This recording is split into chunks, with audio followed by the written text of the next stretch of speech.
We are following breaking news here. The CDC reducing restrictions for people testing positive or being exposed to COVID-19. Joining us for a closer look is Dr. Robin Colgrove, an infectious disease specialist at Mount Auburn Hospital. Dr. Colgrove, thanks as always for being with us.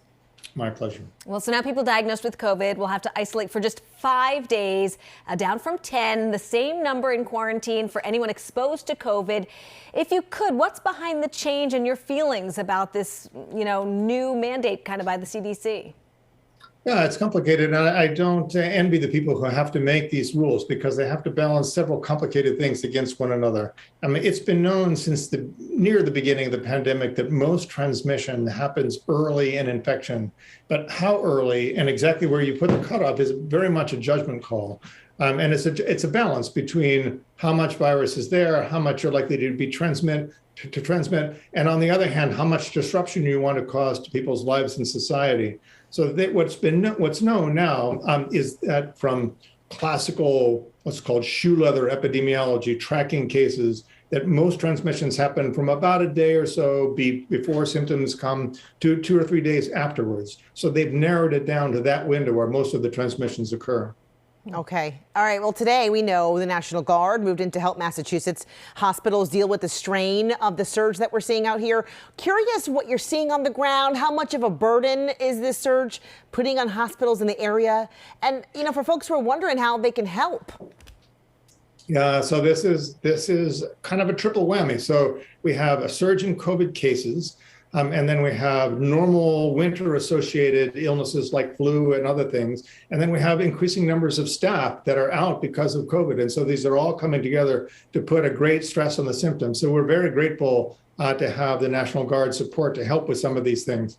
And as far as what people can do, the main thing that people can do is just the same things we've been recommending before, but more. So we want everybody to get vaccinated. We want all adults to get boosted. We want people to mask in public spaces and to maintain distancing whenever they can, stay home when they're sick, monitor themselves when they have symptoms, and get tested if they have symptoms. So all of those things, every little bit helps here.